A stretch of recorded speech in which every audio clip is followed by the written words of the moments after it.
Good morning, folks. We've got a lot of weather to hit today, yet another Solar Cycle 25 forecast, and top science news, starting with the sun today at spaceweathernews.com.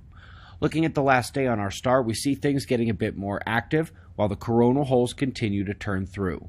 Let's begin with the southeastern limb. Left side here, you should be able to easily see the filament release, first CME in a while. It is indeed helpful to see the interior core of the filament as well here in ionized helium, but had we not seen the other ionized iron view at larger scale before, it would be tough to declare its departure from the corona. The active region you've seen on those sequences still has no sunspots beneath it. It continues its rotation alone, as you see here in ionized carbon and the continuum of elements. And also notice here how the coronal holes are just in the corona. There is no signature down at the photosphere. But speaking of those coronal holes, the northern opening is facing Earth as the departing opening on the south delivers its underwhelming solar wind. Easiest mark to pick out is the purple, plasma speed on the rise, following a small density bump above that in orange. It is a weak stream, still below 500 kilometers per second, so geomagnetic conditions are still calm and quiet. Let's start the world events at a volcano, about which we just saw a study, the one about plugging the vents and explosive eruptions. Mount Merapi heard the call apparently and decided to say hello. Well, folks, when it's Chicago breaking a cold record, you can just stop there and move on to something else like the low that danced offshore, intensified, and continues affecting the eastern seaboard into this morning. The flood threat in southern Europe continues today, and we can now identify yet another low moving in right behind this one.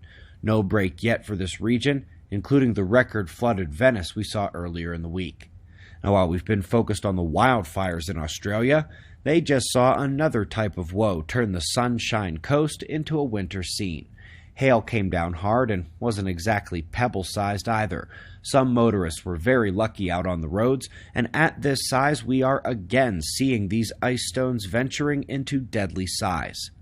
Let's start the science on the sun. Solar Cycle 25 forecast number 10,000. Seriously though, it is yet another cycle, much like the one we've just had, that is forecast here. The solar polar fields, I don't mind telling you, continue to indicate the exact same thing, expected to kick in over the next 12 months. But it is critical to remember that while the sun's magnetic energy still has some juice, the longer-term forecast for the century is indeed for a return to grand solar minimum. The top link in your list today is to our official grand solar minimum forecast and a bit on why it matters. Up next, we are looking at molecular clouds. The examination of their electromagnetic and plasma turbulence dominance continues with a protostellar core featured here in astronomy and astrophysics, wherein they map the fields associated with an almost baby star. It's getting there and well in the process, but most importantly here we can see the field alignments and even the pinch in where the star is eventually forming. Up next, we're once again going to the scientists looking for missing matter particles foreign to our modern understanding. They call them dark matter.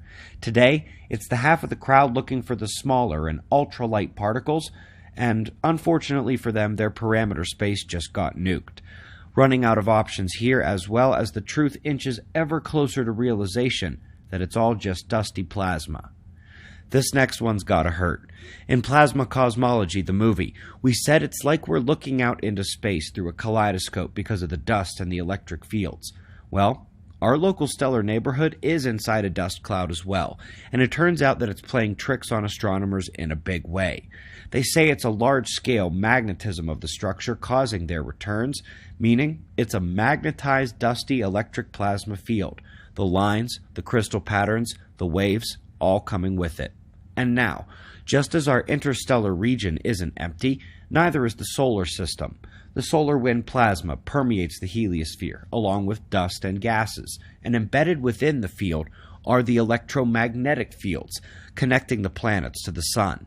These flux tubes deliver energy on regular intervals that bypass the magnetic fields of the individual planets, and in a new study, we are discovering that a key part of their character is parallel electric fields, which is a nice little nod for Alphane's double layers, and also they describe a squeezing potential of the flux connection that accelerates the plasma, much like if you put your thumb over half a hose nozzle.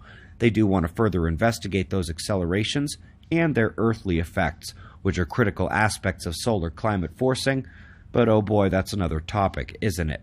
Folks, we greatly appreciate your support.